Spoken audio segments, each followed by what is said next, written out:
and welcome back to my channel, Falling Over Books.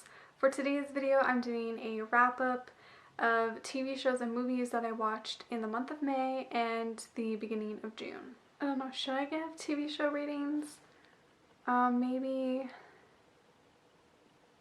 out of 10 I should do a rating. And then movies I'll do out of 5, like Letterboxd maybe. So the first show that I finished was in the beginning of May, and that was Feud, Betty and Joan, and this was on FX. I'm sorry if the lighting keeps going like bright and dark. It's sunny and cloudy outside. It's very confusing. So if you haven't heard of the show, it's essentially a retelling sort of, but it's probably more fiction than it is fact, although it does have a lot of factual things in it, about the feud from Joan Crawford and Betty Davis. Like, they had one of the biggest feuds, I think back in the 60s? Yes, 62. And this just recounts all of their relationship and their feud and all that kind of stuff. I really liked the show. I thought it was very well done, and it stars Jessica Lange. Is that how you say her name? I'm so sorry. She plays Joan Crawford, and Susan Sarandon plays Betty Davis. I really liked it. I thought it was very well done.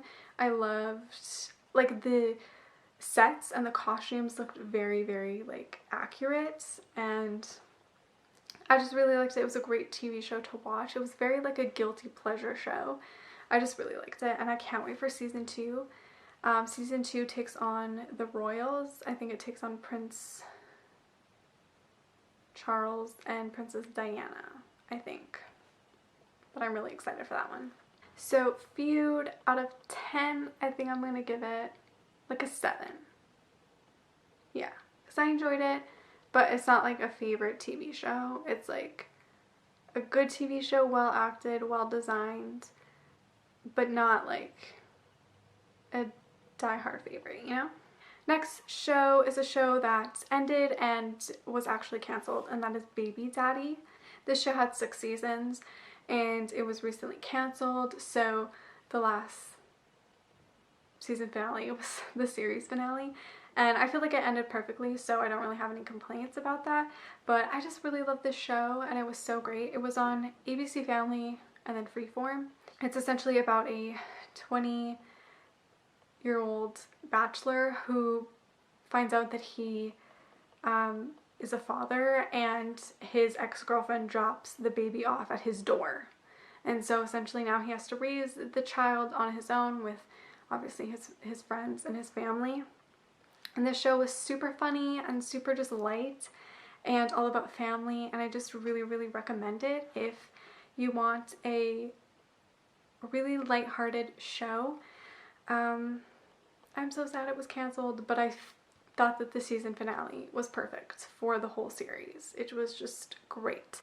By the way, I love Riley and Danny. They were like my ship from day one, and I don't want to spoil it if you haven't seen it, but you know. Baby Daddy, I'm gonna give, out of 10, I'm gonna give an 8.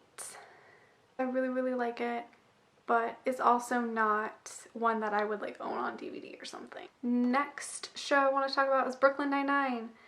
The 4th season just ended like a couple weeks ago, and oh my god.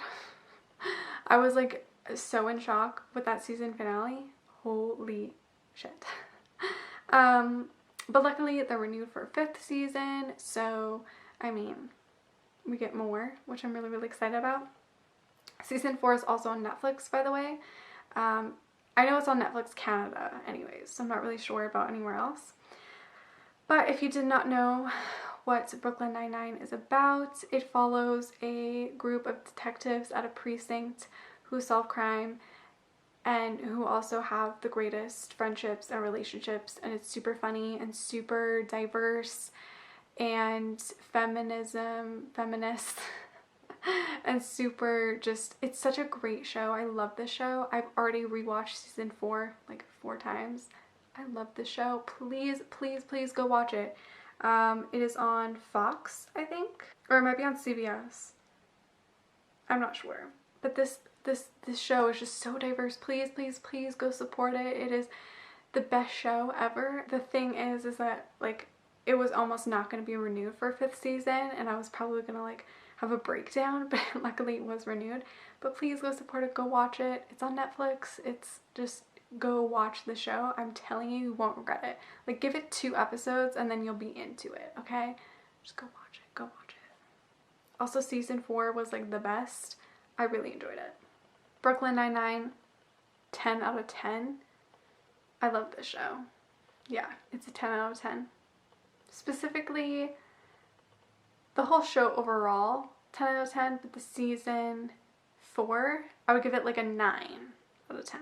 Because I liked it, but the first like 3 episodes were very slow. Next show is Sense8, and this is on Netflix. This has 2 seasons. I watched the 2nd season because I was all caught up. And sadly, the show was canceled. I'm heartbroken. Like, honestly, I'm so upset that the show was canceled. Another really diverse show. And of course, Netflix canceled it. But like, why am I surprised? They canceled The Get Down. I think that's what it's called. I didn't watch it. I haven't watched it. But they canceled that. And of course, they canceled Sense8 like right after. Like, okay, cancel all the diverse shows. Oh, it's so annoying. Anyways, if you don't know what Sense8 is about, it is about a group of people around the world are suddenly linked mentally and must find a way to survive being hunted by those who see them as a threat to the world's order.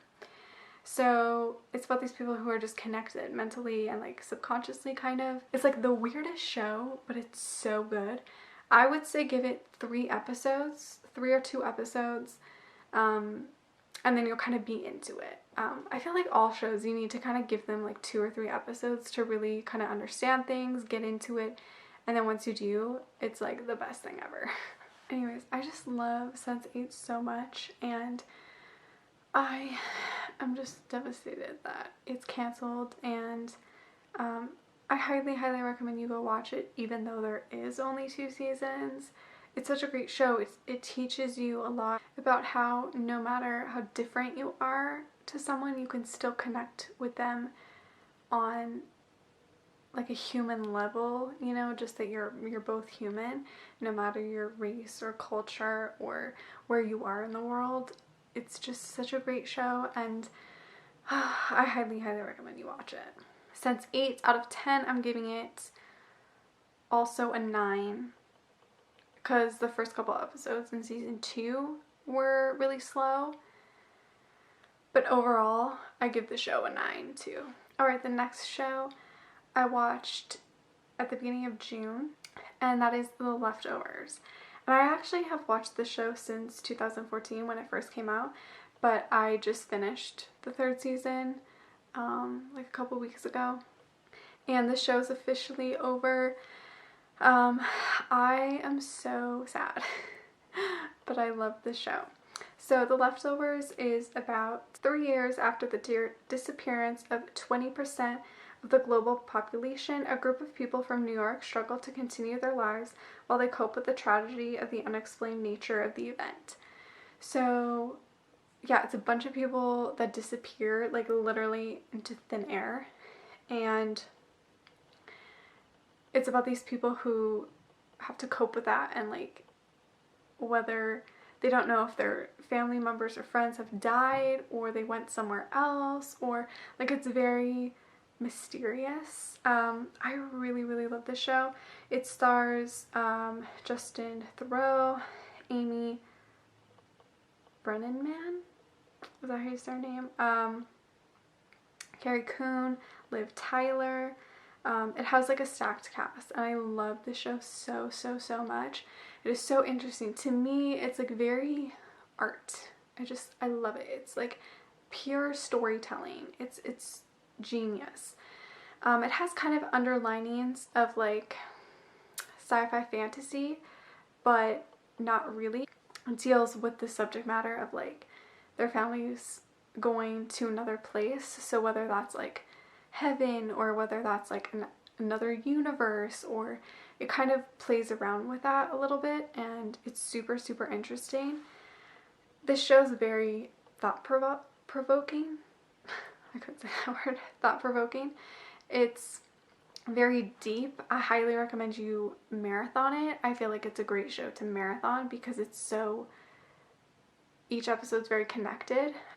I also say that you give this show like 2-3 episodes before you decide to quit it or continue. I was hooked from like episode 1 because it was just strange and I needed to find out what happened. Yeah, I stayed up till like 4 in the morning marathoning the 3rd season because the 3rd season had just finished airing and I was like, okay, now I'm gonna marathon it, and I literally marathoned it that night. And yeah, it was just so amazing. It made me cry. I loved the ending. I thought it was very realistic, and I don't really have any like unanswered questions. I feel like it was a very wrapped up show, which is so funny because after season 1 and season 2 both ended, like they didn't know whether or not they would continue a next season. So like, I feel like season 1 kind of ended cliffhangery, but I can't remember. It's been so long. But like season 2 ended very final, and then they said, okay, we'll have one more season, but it'll be the final one. So that was season 3. And I'm so happy it went on for 3 seasons. I feel like that was a perfect amount of time. The story didn't drag on. It was just very well developed and well thought out and just great. And The Leftovers is on HBO, by the way. I don't know if I said that. The Leftovers, I give a 9 out of 10. Because that's also not a show I would own on DVD, but it's a show I really, really like and really enjoyed and just really felt things. Like I cried the last episode. So yeah, the last TV show I'm going to talk about is that 70s show. I'm still not done. I've been kind of slacking on watching it because I was kind of reading, and then filming and editing takes a lot of time. So I haven't finished yet. I'm on season 7, so I'm almost done. But I need to just keep watching. I'm sure you've all heard of the 70s show, but if you haven't, it's just a comedy revolving around teenage friends who live their lives in the 70s, and it's really funny. It's very 70s though, like it has that 70s humor and like sexism and racism. I mean, they filmed the show in like 1998 to 2006, so I mean they had to make it very 70s because the show takes place in the 70s even though they didn't film it in the 70s, if that makes any sense. Probably not. But yeah, I really like the show. It's super funny. It's just something light to watch and I just really enjoy it, so I need to continue ASAP. So far, that 70s show, I am giving, so far have what I've watched, I'm giving it an 8. But we'll see how I feel about it in the next like 2 seasons, because I know for a lot of people season 8 is not that great, so we'll see. Now for movies, I actually have not seen a single movie since like April. April or March. I just haven't been in the mood to watch movies. I've been distracted with filming, with reading, with catching up on other TV shows, watching hockey, that I haven't watched a movie in a really long time. The only movie I have watched has been 50 Shades Darker. I rewatched it in April and then I rewatched it in May again, and I love that movie. It's great. It's so much better than the first movie. Like, oh my god, so much better. And for 50 Shades Darker, I'm giving it 4 stars. I can't remember what I put on my Letterboxd. Yeah, on my Letterboxd I gave it 4 out of 5 stars, and I'm still sticking with that rating. Yeah, so hopefully I start watching some movies soon because I haven't and I feel really bad about it. I'll also link my Letterboxd down below, and that's a website that you can rate movies. Like, it's kind of like a Goodreads for movies. So I'll link my page down below. Yeah, do you have any movie recommendations for me to watch? I have a couple on Netflix that I want to watch soon, so probably gonna watch those. But if you have any recommendations of some good movies, to watch, like new or old, I don't really care. Let me know. Anyways, so that's it for my May and June TV show and movies wrap up. I hope you guys enjoyed this video. Let me know what you have been watching lately. And yeah, make sure to give this video a like, subscribe, follow me on all my other social media, and I will see you guys in my next one. Bye!